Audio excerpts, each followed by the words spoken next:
The question is, to imagine Moses as being meek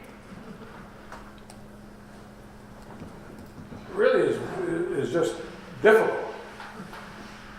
Because that's not my stereotype of Moses. My image of Moses is what? Charlton Heston. Huh? Strong. Charlton Heston. I mean, you know, beating up on people, kicking them, pushing them around, okay? So how can it be possible? Well, then I thought about it a bit. Got a little help from a guy named Goober, who wrote a book on the saga of Moses. And there is this understanding of one way of thinking about the anger of Moses is that you got to remember that Moses is not ready for the burning bush experience until his passions had cooled. And I think that's in the scripture. Why was it important for his passions to be cooled? Well, what had Moses gone through? Well, who was he? How was he raised? Well, he was raised as a prince by the daughter of Pharaoh. And as far as he knew, he was an Egyptian prince. He had no understanding of himself as in any other way. But he has got memories, unreconstructed, of also being raised by a Hebrew woman, whom he never knows as his mother. He just knows as a Hebrew woman who's helped raise him. And in the raising of him, she inculcates in him stories and memories. And he has these visceral reactions to what he sees. And we read in the scripture that one day he goes out and sees an Egyptian overseer beating up a Hebrew. And then it says he looked and there was no one else around, which I thought meant that there was nobody there. But then a rabbi said, what it really means is there was nobody there to act like a Mitch.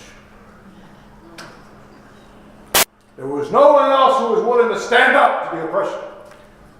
So Moses acts impulsively, unilaterally, and kills the Egyptian, strikes him, and buries him in the sand.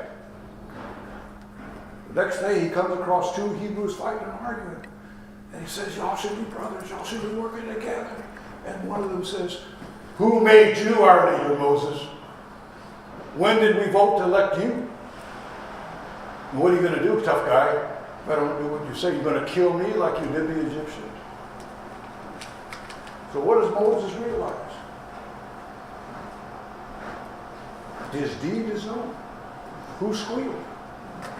The guy who buried deep in the sand? There wasn't any other Egyptians around.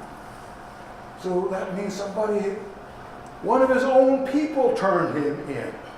He had a quisling in the group, a traitor. So Moses says, what? I don't need this group. So he takes off to Marin County. Buys a big house. Big swimming pool. Marries the boss's daughter. Got it made. But when his passions are cool, he has these memories, these stories that are just embedded deep inside of him. They're part of his DNA. And he can't forget those stories. And those stories encounter him like a burning bush, a fire which does not consume. So the kind of anger he has is this kind of cold, deliberate, calculating anger which does not consume him anymore. It's dispassionate. He's able to be deliberate. Now, he's still got problems, to be sure. Because he says to God, the people have rejected me. They've hurt my feelings. They've turned me away. Who shall I say sent me? So God says, well, I'm going to put together a sponsor committee for you. You tell them the God of Abraham and Sarah and Isaac and Rebekah and Jacob and Leah and Rachel, and I can't remember the names of all the concubines, okay? But that God sent you. But the scriptures, the rabbis really say what God says to Moses is, I'm the God of your grandparents, great-grandparents, but I'm also the God of your children and your grandchildren if you get off your ass, you schmuck, and get to work and create a nation of people. Because if you read the stories of that I have to offer, my spirit is alive in the people, and if you don't create a people, there ain't going to be no God to pray to. Because I'm a God of history.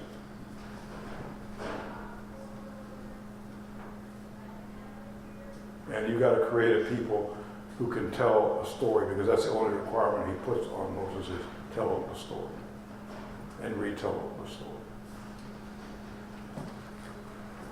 So the point here is that Moses then responds. His anger is such that he hears those cries. And he is forced to act.